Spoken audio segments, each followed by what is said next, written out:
suis le coordonnateur adjoint de PASTEF HLM, tête de liste proportionnelle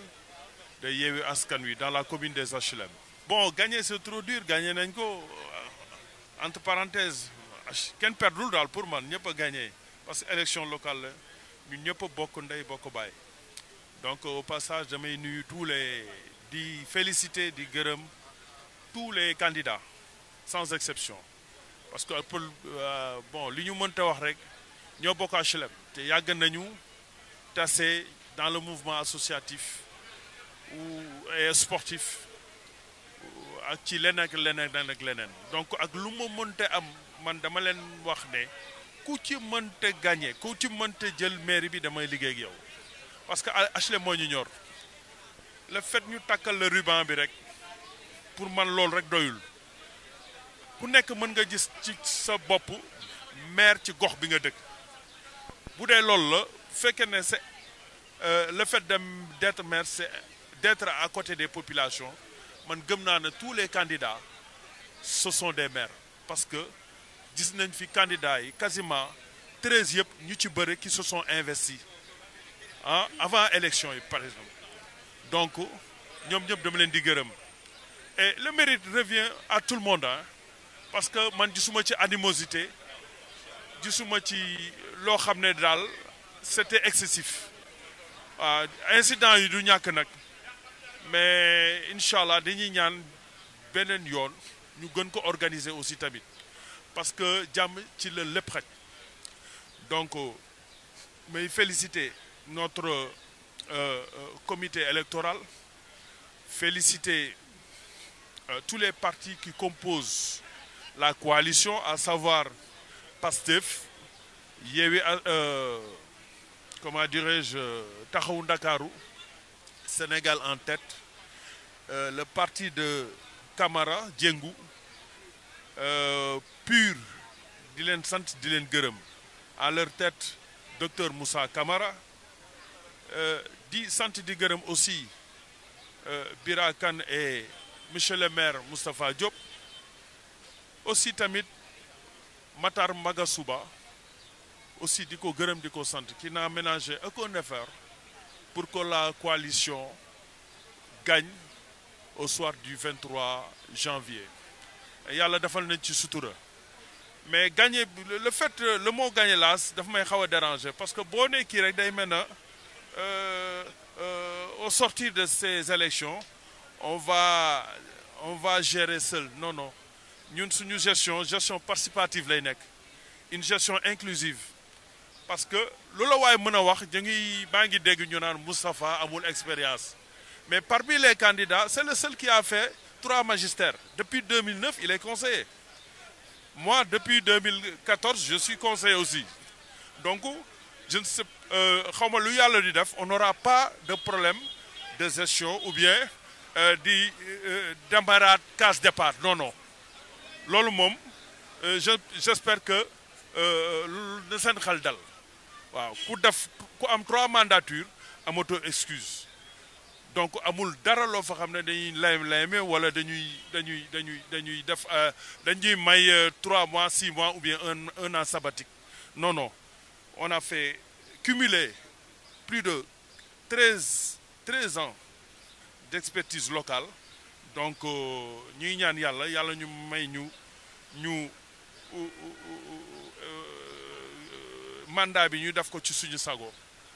HLM yëpp di ci seen bopp waaw di rappeler tamit gestion locale gestion participative la mairie du fo mairie du lekkukaayu xaalis damay wax chaque jour je le dis je le répète conseiller amul salaire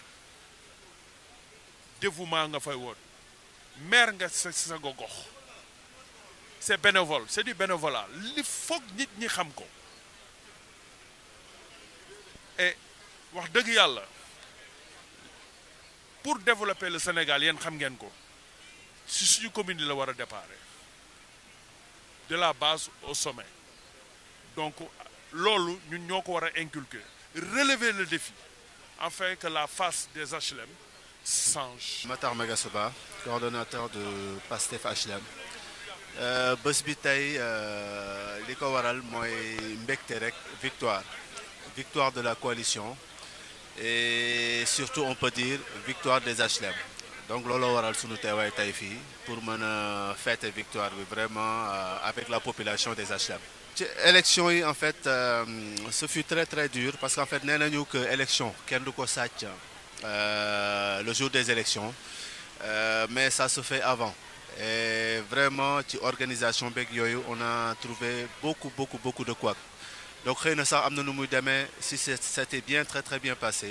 que li ñu am ci score doon na ëpp lii. D'autant plus que carte jeunes yi yëpp ça a été bloqué pratiquement majorité des jeunes n'ont pas pu voter ou da ngay gis koo xam ni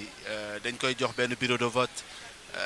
ci kartam mu ñëw ba foofu ñu ne ko nekkoo ci liste yi mu obligé génn fekk boobu rang na déjà au moins 3 heures de temps mu obligé génn dem ci beneen bureau de vote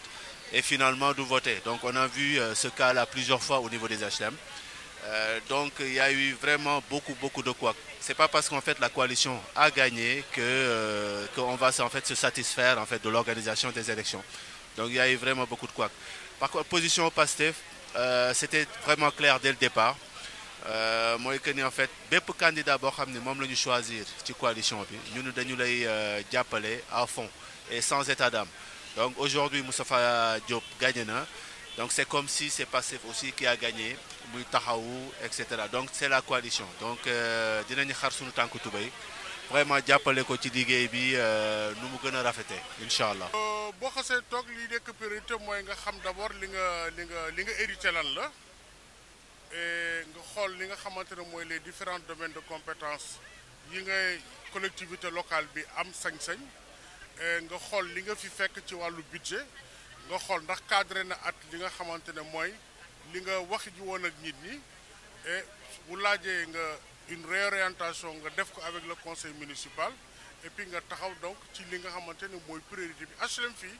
lépp priorité la. di delloo njukkal aussi jeunesse su HLM bi parce que vraiment ils sont tellement battus yàgg ñafe depuis 2014 macha allah ma ànd xale yi vraiment ñu jàpp te bàyyiwuñu. di remercier aussi notable quartier bi di remercier jigéen ñi góor ñi bàyyiwuñu kenn di leen wax nag fu mu ne c'est l'heure de travail yàlla jox nañu ndam c'est pour qu'on puisse changer les choses et je pense que changement mu ngi ñëw incha allah parce que on est derrière nous am na une jeunesse vraiment très déterminée am na aussi ay commune HLM bi tout le monde est derrière nous am yaakaar ci ñun yaakaar ne que changement se fera incha allah ça se fera avec l'aide de Dieu donc ñu ngi santaat bu baax a baax di ñaaxaat xale yi ñu gën a góorgóorlu te xam ne lu ci kanam rawi lu bët te liggéey bu am solo mu ñuy xaar ci kanam di ñaan yàlla suñu borom mu yeggal ñu fa si alhamdulilah rabbil alamin ñëpp ak ñuy xaar fu mu ne sas la c'est un défi te incha allah on va relever ce défi incha allah parce que comme j'ai dit on est derrière une jeunesse très déterminée et puis c'est du temps de la jeunesse donc on compte vraiment sur eux te xam ne at ñoom at l'accompagnement de nos suñu kilifa yi incha allah li ñu bëgg dinañ ko am ci quartier bi incha allah parce que quartier bi rek moo ñu ñor développer quartier bi moo ñu on a un bon programme et incha allah on va dérouler ce programme avec l'aide de tout le monde un programme inclusif. On voudrait vraiment avoir apporté des améliorations autant sur le plan de la gouvernance c'est-à-dire sur la gestion ni ñuy maanaam yorinu centre de santé bi ak yorinu santé wu population HLM boobu mooy benn bi ci des mooy li ñuy wax ressources humaines maanaam fajkat yi donc bëgg nañ def de sorte que tey spécialistes yi yëpp dinañ leen fekk ci bërëb bii di HLM bëgg nañu aussi améliorer vraiment plateau technique bi maanaam matériel jumtuwaay bi nga xamante ne maanaam lépp lu jëm ci scanner tey jot na HLM am scanner am donc loolu tey suñu objectif bu rëy la maanaam lépp loo xam ne aussi tey ñu koy woowee échographie Doppler mammographie bi dépister ay cancer du sein ak colposcopie pour dépister li nga xam ne moom la ñuy woowee cancer col de l'utérus yooyu yëpp tey bokk na suñu programme te loo xam ne bëgg nañ ko réaliser ci 100 premiers jours yi pour nga xam ni daal plateau technique HLM nañ ko relever. c'est que li waral caravane bi tey mooy un remerciement pour HLM yëpp parce que jàpp nañ si jàpp nañ ci combat bi ba ñu élire suñu maire muy Moustapha Diop di kontaan daal ci loolu moo waral caravane bi mu nekk une grande mobilisation ànd ak suñu maire Moustapha Diop ànd ak lingeeram yi nga xamante ne ba combat bi ba dara dul dara tey ñoo xeex bi ba ñu am lii ba ñu am ndam bi donc di ànd nag di remercier waa HLM ñëpp di leen wan ne daal seen yaakaar ci ñoom yàlla bu ko yàlla tas li ñu bëgg ci sunu monsieur le maire yàlla na yàlla mottali mooy ñu liggéey HLM ñu defar HLM te di ñaan ñëpp bu yaakaar tas xam ne monsieur le maire bi mooy liggéey HLM mooy changer HLM te ñëpp dinañ kontaan. Moustapha Diop le maire élu de la grande coalition Yewwi Askan Wi. Aujourd'hui nous allons faire benn caravane boo xam ne de remercier la population des HLM mooy qui a porté leur choix sur ma modeste personne Moustapha Diop pour la mairie des HLM. Non, les élections sont passées vraiment dans les meilleures conditions fii ci HLM parce que vraiment amul woon xaar ma yàlla parce que ñun ñëpp HLM lañ dëkk lañ juddoo lañ yaroo donc man la yàlla may ndam mais que ñëpp aussi il faut dire que aussi les candidats tous vraiment ils ont eu la grandeur mooy de m'appeler et certains de passer mooy chez moi vraiment pour me féliciter donc loolu moom day firndeel na ñun ñëpp daal HLM lañ dëkk HLM lañ ñoo bokk HLM daal et Inch'Allah aussi nous allons tout faire pour travailler avec l'ensemble des candidats pour le bien de la population des HLM. Juste dire que c'est HLM qui a gagné. C'est HLM qui a gagné et principalement moi, la jeunesse. Et nous appelons toute la jeunesse vraiment à s'investir pour le bien de la population. Nous invitons aussi vraiment toute la population à vraiment travailler pour que HLM ñëpp gis seen bopp ci lu ñuy liggéey et que HLM jëm kanam quoi. HLM doit changer dans sa positive daal jërë ngeen jëf.